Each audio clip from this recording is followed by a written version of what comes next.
Hello everybody and welcome back to my channel ShareX India. यहाँ पे आज आप लोग के पास आखिरी दिन है। यहाँ पे आप लोगों का अनॉक्सी बायोटेक आईपीओ में अप्लाई करने का। एसएमई आईपीओ को यहाँ पर की कैटेगरी का आईपीओ था और जिंक का लॉजिस्टिक यानी कि ब्लैक बक्स आईपीओ की भी यहाँ पर होने वाली है क्लोजिंग लगभग 4 सवा 4 बजे के आसपास में वीडियो शूट कर रहा हूँ आप लोगों के लिए। तो अभी भी आप लोग के पास यहाँ पर टाइम है आईपीओ में एप्लीकेशन फाइल करने का। या तो एप्लीकेशन कैंसिल भी आप लोग कर सकते हैं अगर कुछ डिसीजन आप लोग का यहाँ पर चेंज होता है मेरी वीडियो देखने के बाद। सो बात करने वाले हैं यहाँ पर अनॉक्सी बायोटेक के आईपीओ के बारे में भी और ब्लैक बक जिंक का आईपीओ के बारे में भी। पहले बात करते हैं यहाँ पे हम लोग अनॉक्सी बायोटेक के बारे में। देखिए आज यहाँ पर आखिरी दिन है, 5 बजे तक का टाइम है आप लोग के पास यहाँ पर एप्लीकेशन को फाइल करने के लिए। और मोटा-मोटा आप लोग को यहाँ पर ₹61 के हिसाब से 2000 शेयर्स के लिए एप्लीकेशन फाइल करनी होगी। यानी कि जो अमाउंट है वो ₹1,22,000 का आप लोग को लगाना होगा रिटेल कैटेगरी में 1 लॉट के लिए। 2 लॉट की एप्लीकेशन यहाँ पर फाइल मत करिएगा। सिंपल आप लोग यहाँ पे रिटेल कैटेगरी में ही एप्लीकेशन फाइल करिए। एचएनआई कैटेगरी में करने के लिए तो आप लोग यहाँ पर 2 लॉट की एप्लीकेशन फाइल कर दोगे, आप लोग की कैटेगरी भी चेंज होके यहाँ पर एचएनआई में आ जाएगी। मना मैं क्यों कर रहा हूँ आप लोग को एचएनआई कैटेगरी बताता हूँ। मना करने का रीजन सिर्फ इतना है कि रिटेल कैटेगरी में जो आईपीओ आप लोग का मोटा-मोटा 112 गुना के आसपास सब्सक्राइब हुआ है। 113 115 के आसपास आईपीओ आप लोग का बंद हो जाएगा। मतलब कि मोटा-मोटा 112 में से यहाँ पर खाली 1 लोगों को अलॉटमेंट मिलेगी। मतलब कि आप लोग की जो अलॉटमेंट के जो चांसेस यहाँ पे रिटेल कैटेगरी में आएँगे, वो लगभग 0.9% के आसपास आएँगे। एचएनआई कैटेगरी में हर 602 में से 1 आदमी को अलॉटमेंट मिलेगी।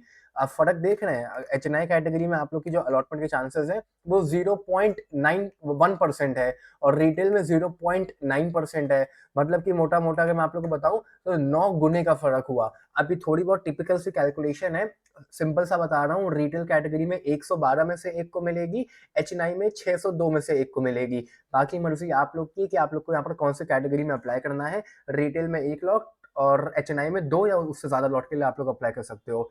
अच्छा, मिलेगी भी तो एचएनआई में खाली 2 ही लॉट की अलॉटमेंट मिलेगी, उससे ज़्यादा मिलेगी नहीं आप लोग को।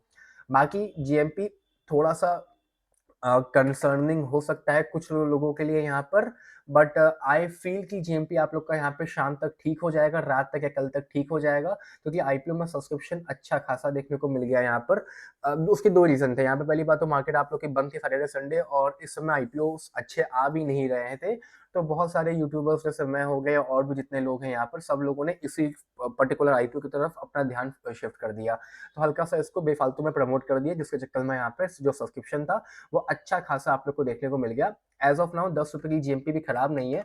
मोटा-मोटा ₹20,000 के आसपास का तो प्रॉफिट हो जाएगा, लगभग 16-17% का। अब वैसे तो 16-17% अगर कोई मुझे दे तो मैं तो भाई आईपीओ में अप्लाई कर दूँ, मुझे कोई दिक्कत नहीं है। बाकी आप लोग यहाँ पर देख सकते हो, वरना 16-17% के हिसाब से आईपीओ ठीक है। आईपीओ में यहाँ पे कोई दिक्कत नहीं है। तो अगर एप्लीकेशन फाइल करिए तो ठीक है, बाकी नहीं करिए, करना चाहते हैं तो आप लोग कर सकते हैं।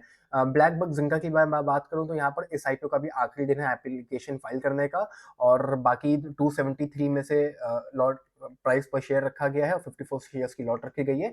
मतलब कि ₹14,742 की लॉट अप्लाई करनी होगी एक आप लोग को रिटेल कैटेगरी में और एचएनआई में 14 लॉट की एप्लीकेशन फाइल करनी पड़ेगी और अमाउंट आप लोग का ये हो जाएगा। अब देखिए रिटेल कैटेगरी में एज़ ऑफ नाउ तो आईपीओ आप लोग का ओवर सब्सक्राइब हो चुका है। ज़्यादा नहीं हुआ है, लगभग 1.5 गुना के आसपास ही हुआ है। तो मोटा-मोटा अगर आप लोगों ने यहाँ पर एक भी लॉट की एप्लीकेशन फाइल करी है, तो ये मान के चलिए कि आप लोग को यहाँ पर अलॉटमेंट मिल जाएगी। मोटा-मोटा हर 3 में से 2 लोगों को अलॉटमेंट यहाँ पर ईज़िली मिल जाएगी। हर 3 में से 2 लोगों को अलॉटमेंट मिल जाएगी और वो खाली 1 आदमी को अलॉटमेंट नहीं मिलेगी। बाकी एचएनआई कैटेगरी में आईपीओ अंडर सब्सक्राइब है, बिग एचएनआई कैटेगरी में आईपीओ अंडर सब्सक्राइब है। तो ये एक बहुत ही कंसर्निंग वाली बात है क्योंकि HNI category, big HNI category में डिमांड नहीं है। क्यूआईबी कैटेगरी ने भी थोड़ा बहुत ही आईपीओ सब्सक्राइब किया है, तो ये एक बहुत ही बड़ी नेगेटिव पॉइंट है। ओवरऑल भी खाली 1.6 1.8 टाइम्स के आसपास ही आईपीओ सब्सक्राइब हुआ है, तो ये थोड़ा-सा यहाँ पर खराब बात है। बाकी जीएमपी कहने को तो लगभग आप लोग की 10% के आसपास की गई थी। मुझे लग भी रहा था, मैंने कल भी वीडियो में कहा था कि हो सकता है कि लिफ्टिंग के आसपास आप लोग की जो जीएमपी है, वो वापस से 10% के आसपास पहुँच जाए, लिफ्टिंग आप लोग को 5% ऊपर-नीचे देखने को मिल जाए। बट अब मुझे वो सीन लगता नहीं है यहाँ पर, क्योंकि जब डिमांड ही नहीं है, अब देखो तो यहाँ पर एचएनआई कैटेगरी में आईपीओ की बिल्कुल डिमांड नहीं है।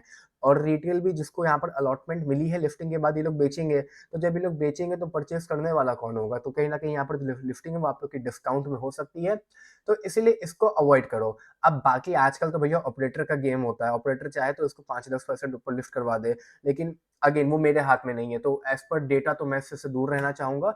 बाकी अगर आप लोग यहाँ पे रिस्क लेना चाहते हो भाई 5-10% का 1000-1500 रुपए के आस-पास का, तो आप लोग अप्लाई कर लो, वरना मैं तो यहाँ अप्लाई नहीं कर रहा हूँ। ऑक्सी बायोटेक में आप लोग अप्लाई करो, ये ठीक आईपीओ है, यहाँ पर कोई दिक्कत की बात नहीं है, डिमांड यहाँ पर आप लोग की क्रिएट हो चुकी है इस आईपीओ में। बाकी मेरी अभी केस वाली वीडियो में इतना ही, आई होप आप लोग यहाँ पर अपना डिसीजन बना पाओगे। Bye bye, take care, love you all.